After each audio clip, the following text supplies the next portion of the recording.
At the Christmas party, my mother-in-law attacked my daughter. But my son exposed her darkest secret, one she'd buried for decades, and it destroyed everything she thought she controlled.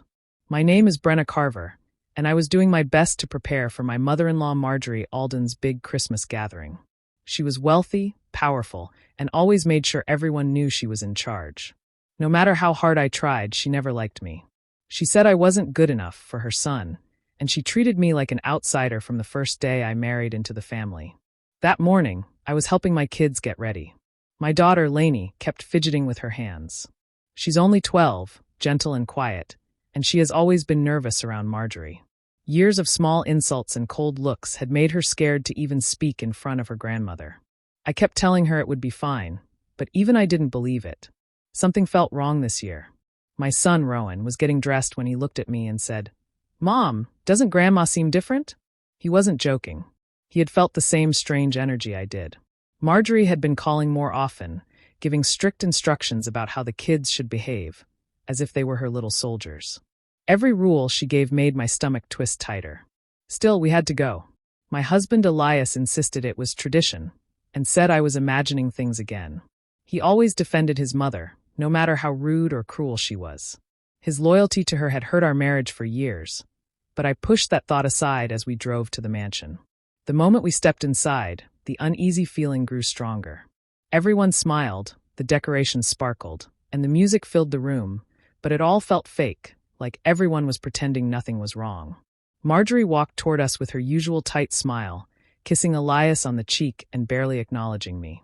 Her eyes moved straight to the kids, studying them like she was looking for a problem.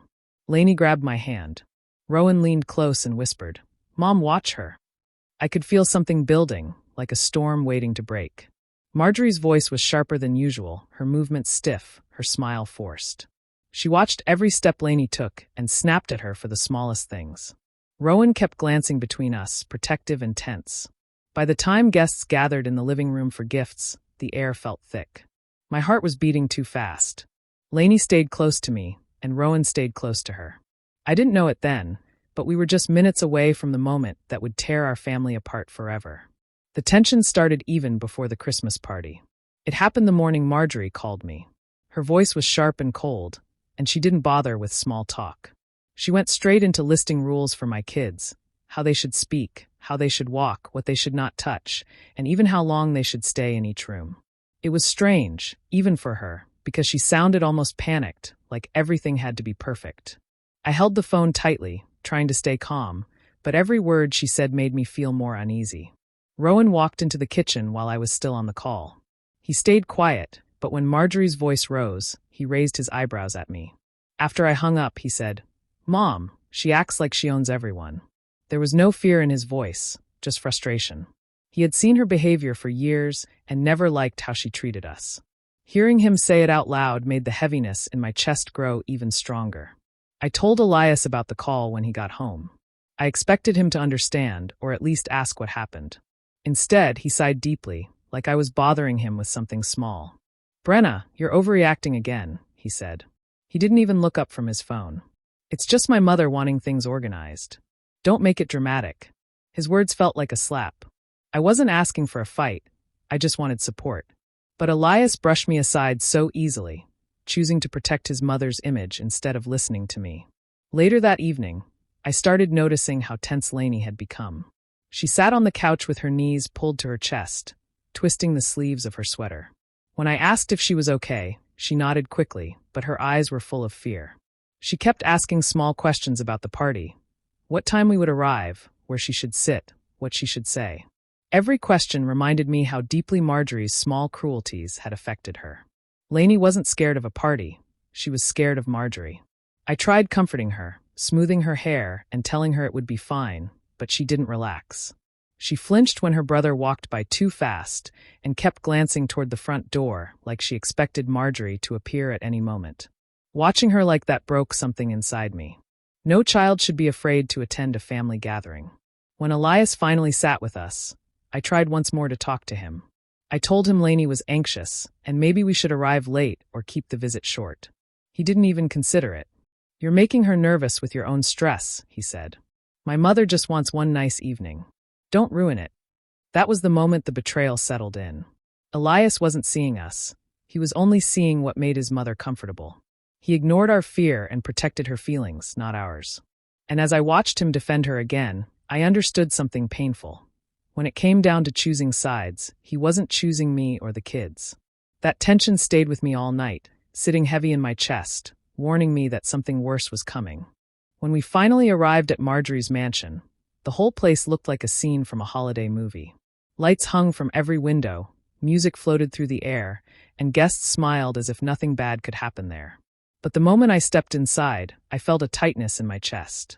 Everything looked picture perfect, but it all felt fake, like everyone was acting for a camera that wasn't there. Marjorie walked toward us with that same stiff smile she always wore when people were watching. She hugged Elias warmly, then turned to me with a quick, cold greeting. Her eyes didn't stay on me long. They moved straight to the kids. "Lainey, try not to break anything this year," she said softly, still smiling like she was giving a compliment. Guests around her laughed lightly, thinking she was joking. But I felt Lainey grip my arm, her small hand trembling. As the room filled with cheerful conversations, Marjorie drifted around greeting people, but her sharp comments never stopped. She didn't raise her voice, but every word held a sting. When I tried to help arrange the gifts, she said, "Let the people who know what they're doing handle that." When Lainey stepped too close to the fireplace, Marjorie murmured loudly, "Some children just can't follow simple instructions." And when Rowan asked where to put his coat, she rolled her eyes like he was helpless. On the surface, she looked like a polite hostess. But underneath, her cruelty was slipping through her smile. Rowan stayed close to me, his eyes following Marjorie as she moved from guest to guest. At one point, he leaned down and whispered, "Mom, she's had a lot to drink already." I looked across the room and noticed he was right. Marjorie's hand wasn't steady, and her glass was never empty. Her movements were too quick, her voice too loud. Something in her seemed ready to burst. "I don't trust her tonight," Rowan whispered again. His words made the uneasy feeling in my stomach grow even stronger. Lainey barely left my side. She held onto my sweater like she was afraid to get lost in the crowd. Every time Marjorie glanced her way, Lainey lowered her eyes and leaned into me. I kept rubbing her back, trying to keep her calm, but she was already holding her breath. At one point, Marjorie snapped at Lainey for walking too slowly past the dessert table. I turned to Elias and said, "Please talk to her. She's being too harsh." But Elias didn't even think about it. "Brenna, stop making issues where there are none," he said quietly but firmly. "My mother is just stressed. Don't start something." Once again, he took her side without even looking at what was happening. I felt alone in that crowded room, holding on to my children while pretending everything was fine. But the false calm couldn't hide what was building. The air felt tight, like everyone was waiting for something to crack. And deep down, I knew we were getting closer to the moment when everything would fall apart. When it was finally time to open gifts, the room grew quiet in that excited holiday way. Everyone gathered around the tree, smiling and chatting as if nothing could go wrong. Lainey sat close to me, her hands shaking a little, but she tried her best to smile. Rowan stayed on her other side, watching everything like he expected trouble. Marjorie stood near the front, directing people on where to sit and how to pass the gifts. She wanted everything perfect and under her control. For a moment, things seemed calm, but it didn't last. While helping hand out gifts, Lainey reached for a small ornament that had rolled off the table. Her fingers barely touched it before it slipped again and fell to the floor. It didn't even break, it just bounced. But the sound snapped something inside Marjorie. Her face twisted with anger, and she pointed at Lainey. "You ruined Christmas," she shouted. The whole room froze. Conversations stopped, laughter died, and every eye turned toward her. Before I could move, Marjorie grabbed Lainey's arm with so much force that Lainey cried out. I saw her tiny arm bend under Marjorie's grip, her skin reddening instantly. Then, in front of everyone, Marjorie shoved her backward. Lainey stumbled and nearly hit the floor. I ran to my daughter and pulled her into my arms. I could feel her shaking. My heart pounded so hard I could barely breathe. Guests stood frozen like statues, their eyes wide, unsure what to do. Some looked away, pretending they hadn't seen anything. Others stared, shocked and silent. I turned on Marjorie, my voice shaking with anger. "What is wrong with you?" "She's a child." Elias rushed forward, but instead of going to Lainey, he held his hands up toward both of us. "Everyone calm down," he said. "Let's not make this bigger than it is. Mom didn't mean it. I stared at him in disbelief. She hurt our daughter. But Elias shook his head like I was exaggerating. You're overreacting, Brenna. Let's just settle down. Hearing him say that while Lainey cried against my chest made something inside me break.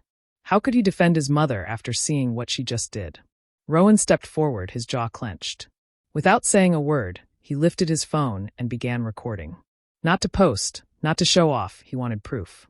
He had seen too many times how people defended Marjorie and ignored the damage she caused. This time, he wasn't letting it be covered up. Marjorie pointed at him. Stop recording me. But Rowan didn't move. His hands shook, but he held the phone steady. No, he said quietly. Not this time. The room remained silent, everyone caught between shock and fear. Lainey hid her face in my shoulder, her small body trembling. I wrapped my arms around her, trying to shield her from everything. The perfect Christmas image Marjorie tried so hard to create was gone. And in that moment, I knew the night was far from over. Something even bigger was coming. Rowan stepped forward before I could even say anything. He moved right in front of Lainey, standing like a shield between her and Marjorie. He planted his feet firmly, his shoulders tight, and he didn't look away from her even once. For a moment, the room was so quiet that I could hear Lainey's soft breathing against my shoulder. Marjorie tried to step closer, but Rowan didn't move an inch. He lifted his chin and stared at her with a calmness I knew he didn't feel. His hands were shaking slightly, but his voice was steady when he finally spoke. You've been cruel to my mom and to us for years, he said. Dad never sees it because you always do it when he's not looking. But we see it. Every bit of it. A few people in the room gasped softly. No one had ever spoken to Marjorie like that, not even Elias. Her face twisted, but she still tried to keep her fake smile in place because of the guests watching. She let out a cold laugh. Rowan, stop this nonsense. You're just a boy, she said. You don't understand how adults handle things. You're making a scene over nothing. Rowan didn't blink. It's not nothing, he said. You hurt my sister. You've hurt my mom. And you think no one knows what you do when no one's watching. Marjorie's smile dropped, replaced with annoyance. She tried to wave him off like he was a misbehaving child, but Rowan didn't budge. He stepped closer to her, still blocking Lainey completely behind him. His voice lowered, but everyone heard it because the room was painfully still. You act like you're perfect, he said. But I know what you've been hiding. I know your secret. The moment those words left his mouth, people stopped breathing. Even the ones who had been trying to pretend nothing happened stared at him. Some put their hands over their mouths. Others leaned forward slowly, waiting. Marjorie froze. Her eyes widened just a little, so fast that most people would have missed it, but Rowan didn't. He saw the fear flash across her face before she covered it up again with anger. Don't talk about things you don't understand, she snapped. Rowan didn't back down. His hands curled into fists at his sides, and I could see the mixture of fear and anger in him. He had always been protective of his sister, but this moment was different. He was standing up to a woman who had controlled every person in that house for years. I understand enough, he said. And you know exactly what I'm talking about. The room went silent, so quiet it felt heavy. No one moved. No one spoke. Not even Elias, who looked confused and lost. Everyone's eyes were on Rowan and Marjorie, waiting to hear what would happen next. And deep down, I knew nothing in that house would ever be the same again. Rowan took a deep breath and looked straight at Marjorie. His hands shook a little, but his voice was clear and strong. I know your secret, he said. I heard you talking to a lawyer a few weeks ago. You've been hiding something from everyone. Marjorie's face went pale for a moment, though she tried to cover it with anger. Rowan kept going. You abandoned your own daughter before Dad was even born. You paid someone to change the adoption records so no one would ever know. I found the documents in the old guest house. He held up a folder filled with papers, letting the room see the evidence. The guests gasped and leaned in to look. The signatures, dates, and official stamps proved everything. There was no way to deny it. Elias's mouth opened and closed, but no words came out. He looked at his mother in shock, as if he couldn't believe what he was hearing. All those years of trust and family respect were crumbling in an instant. People at the party murmured quietly, some stepping back, unsure where to stand. The smiles and laughter from before were gone. Marjorie's face turned red, her carefully maintained composure failing. She tried to speak, but the words stuck in her throat. Every insult she had made toward Brenna and the kids now seemed hollow compared to this truth. Rowan spoke louder so everyone could hear. You've lied and hurt people for decades, and you thought no one would ever find out. But it's here. It's real. And now everyone knows." Marjorie's hands trembled as she tried to grab the folder, but Rowan held it tight. The room stayed silent, waiting to see what she would do. Her usual arrogance and control were gone. All the whispers and polite smiles she had counted on vanished. Elias finally spoke, but his voice was low and unsure. "Mom, is this true?" he asked. The question hung in the air like a heavy weight. Marjorie opened her mouth, but nothing came out. She had spent years building a perfect reputation, controlling everyone around her, and hiding this secret. Now it was exposed. Her power in the family began to fall apart right before everyone's eyes. I held Lainey close, trying to shield her from the shock, while Rowan stayed firm, keeping the evidence in view. Everyone was staring at Marjorie, unable to look away. In that moment, the room changed completely. The party, the decorations, the fake smiles, they didn't matter anymore. The secret she had tried to bury for decades had been brought into the open, and nothing would ever be the same again. Her reputation, her control, and the fear she inspired all started to collapse in front of us. After Rowan revealed the secret, the room was completely still. I thought Elias would finally see the truth and stand with us, but instead, he turned to me with a cold, hard look. "Brenna, you're filling the kids' heads with nonsense," he said. "You're making them believe things that aren't true." I couldn't believe it. After everything we had just seen, he was defending his mother instead of protecting his own children. My heart broke. Years of tension, doubt, and small cruelties had led to this moment, and now his loyalty was clear. Elias's words weren't just disappointing, they were a betrayal. Rowan held up the documents, keeping them steady so everyone could see. Cousins and relatives leaned closer, examining the signatures, the dates, and the official stamps. Some whispered to each other, confirming what the papers said. They all realized the truth. Marjorie had hidden a child, falsified adoption records, and lied for decades. Marjorie's face turned red with anger. She glared at Rowan, her hands shaking slightly. "Yes, I abandoned her," she shouted. "I wanted a perfect family, and that baby didn't fit into my plans. It was the only way to make everything right." Her voice was loud, filled with both pride and bitterness. Elias staggered back as if someone had hit him. His eyes were wide, his mouth open, and he couldn't speak. The realization hit him like a wave. His mother had lied to him his entire life. Every story she had told, every lesson she had taught him, suddenly felt false. Years of trust vanished in a single moment. I grabbed Lainey's hand and held Rowan close. My chest ached from anger, sadness, and disappointment. The man I had married, the father of my children, had chosen his mother over us. He had ignored the truth, dismissed our pain, and refused to see the damage she had caused. I didn't want to stay another second. The mansion that had once seemed so grand and welcoming now felt cold and unsafe. I gathered our coats, our bags, and my children. Lainey clung to me, her small body trembling, and Rowan followed silently, holding the documents tightly. As we walked toward the door, Marjorie shouted after us, but her words didn't reach me. Elias stood frozen, watching us leave, unable or unwilling to stop it. My tears fell freely, not just for the attack on Lainey, but for the betrayal of my husband and the life I thought we had. Once we stepped outside, I took a deep breath and held my children close. The snow was falling softly, but it didn't comfort me. Our family had broken apart tonight. The people I had hoped would protect us had failed. I knew we had to leave the mansion behind and start over somewhere safe, far from the lies, the cruelty, and the betrayal that had controlled our lives for too long. For the first time, I realized we were truly on our own, and the path ahead would be difficult, but it would also be ours. After we left the mansion, I knew I had to take control of the situation. Lainey's arm was sore and bruised from Marjorie's grip, and I wanted to make sure there was proof of what happened. I carefully documented her injuries, taking photos and writing down every detail while she sat quietly, holding my hand. I didn't want anyone to doubt what had happened, especially if we had to face this legally. I hired an attorney to help us.